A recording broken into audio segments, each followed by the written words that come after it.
ഇത് ഹാജിക്ക, തൃശ്ശൂർ ജില്ലയിലെ ചാവക്കാട് ചക്കങ്കണ്ടത്തുകാരൻ MV അബ്ദുൽ ഖാദർ ഹാജി എന്ന 61കാരൻ. ഇന്ന് ഞങ്ങൾ പരിചയപ്പെടുത്തുന്ന വ്യക്തിത്വം ഹാജിക്ക തന്നെയായത് പതിറ്റാണ്ടുകൾ പിന്നിട്ട ഇദ്ദേഹത്തിന്റെ കർമ്മസഭ്യത കൊണ്ട് മാത്രമാണ്. അതാകട്ടെ ഒരുപക്ഷെ ലോക ചരിത്രത്തിൽ തന്നെ സമാനതകളില്ലാത്തതാണ് താനും. ഒന്നറിയുക, ഏകദേശ കണക്കനുസരിച്ച് ഇക്കഴിഞ്ഞ 30 ആണ്ടുകളിൽ ഹാജിക്കയുടെ കൈകൾ കുളിപ്പിച്ച മൃതദേഹങ്ങൾ 2500 കടന്നിരിക്കുന്നു.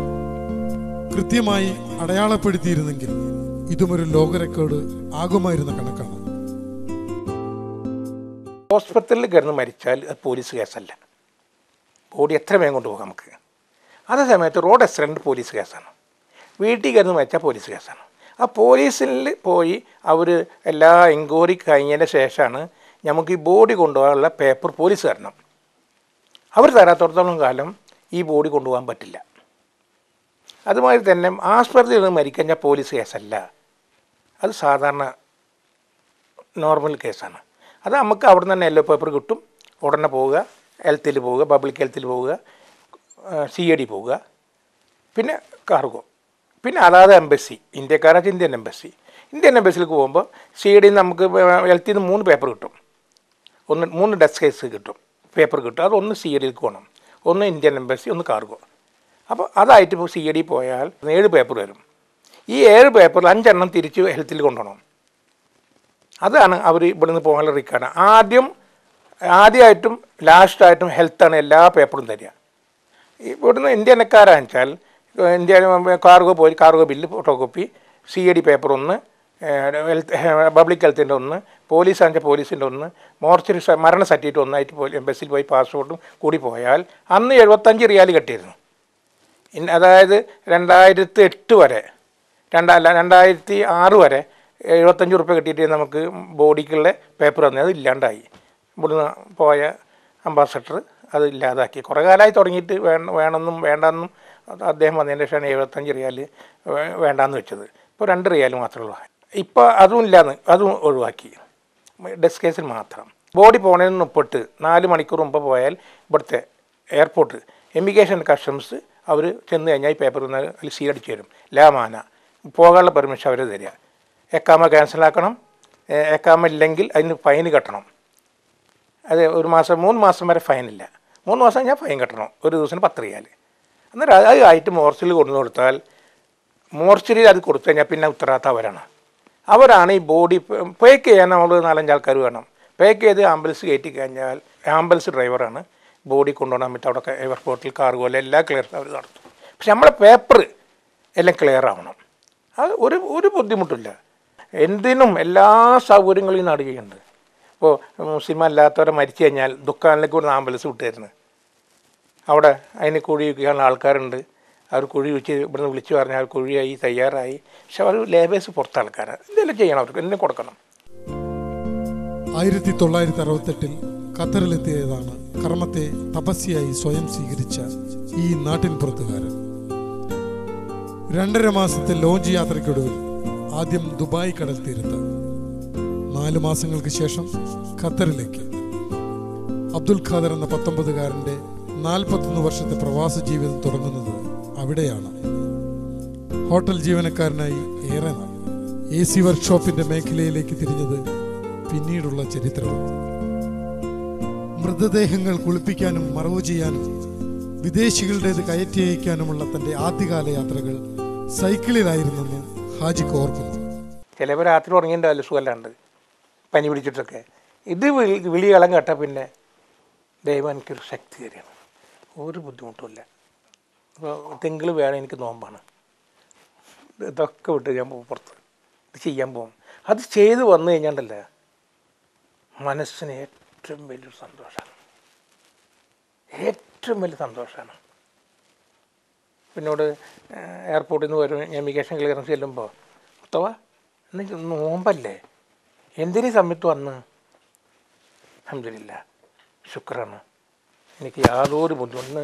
ചൂടല്ലേ, ഈ വ്യാഴാഴ്ച നോമ്പ് നോട്ടി ചൂടത്ത് വരണം ആരെയും പറഞ്ഞാൽ പോരെ. പക്ഷെ അവിടെ ഉള്ളവർ ഏത് സമയത്ത് ഞാൻ ചെന്നാലും എനിക്ക് ക്ലിയറൻസ് വേണം, ചിലപ്പോൾ രാത്രി 1 മണിക്കാവും, ഞാൻ കാലത്ത് ചെല്ലും, എന്നെ മുടക്കില്ല. 3 എമിഗ്രേഷൻ ഉണ്ട് അവിടെ. ഇതൊക്കെ ഞാൻ ചെറുക്കിയല്ല, എന്നെ അവിടെ ആരും പോകണ്ടെന്ന് പറയില്ല. അത് എനിക്ക് മാത്രമേ പറ്റുള്ളൂ കേട്ടോ. അവിടെ 4 മണിക്കൂർ മുമ്പ് കൊടുക്കുള്ളൂ അവർ. നമ്മൾ എപ്പോൾ ചെന്നാലും ഇനി ഇല്ലെങ്കിൽ അവിടെ ഇരുത്തിയിട്ട് എവിടെയെങ്കിലും അവരൊക്കെ ആരെങ്കിലും പോയിട്ട് വിളിച്ചുകൊണ്ടിരും. അങ്ങനത്തെ സഹോദരനാണ് അവിടെ ചെയ്യുന്നത്. എന്നിട്ട് ഇനി ഞങ്ങൾക്ക് വേണ്ടി പ്രാർത്ഥിക്കണം എന്ന് പറയും. പെണ്ണുങ്ങളൊക്കെ ഉണ്ടാവേ, എമിഗ്രേഷനിലെ ഓഫീസർമാർ പെണ്ണുങ്ങളൊക്കെ ഉണ്ടാവും. സൗദ്വ അവരേത് ബോഡി എന്നാൽ അപ്പം ജലിനാലില്ലായോ അതിനാലി റാജോന്ന്.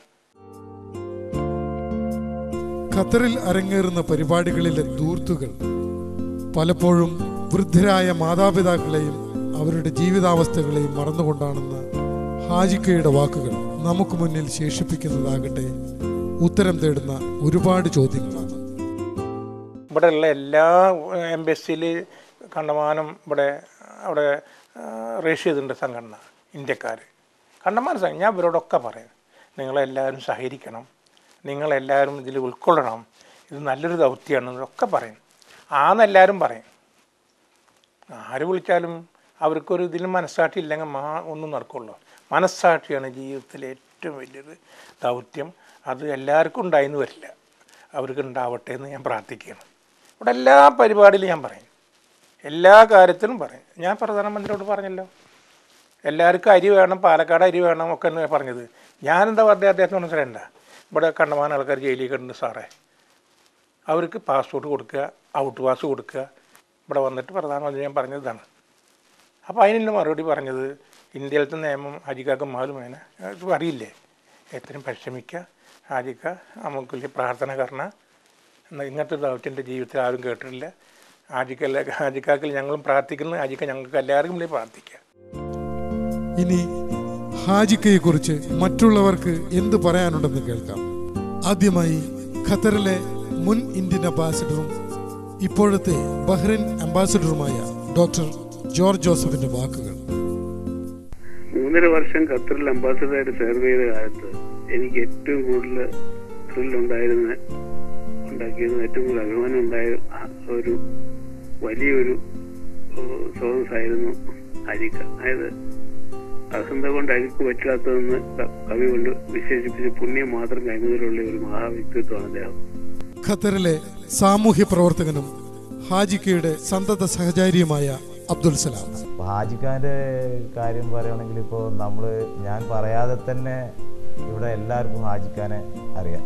അംഗീകാരങ്ങൾക്ക് വേണ്ടിയിട്ട് അദ്ദേഹം ഒന്നും ചെയ്യാറില്ല. അദ്ദേഹത്തിൻ്റെ പ്രവൃത്തി, അദ്ദേഹത്തിന് കിട്ടുന്ന സമാധാനം, വളരെ വർഷങ്ങളായിട്ട് അദ്ദേഹം ചെയ്യുന്ന ഈ കർമ്മങ്ങൾക്ക് ആർക്കും അംഗീകാരം കൊടുക്കാൻ പറ്റില്ല എന്നാണ് എനിക്ക് തോന്നുന്നത്.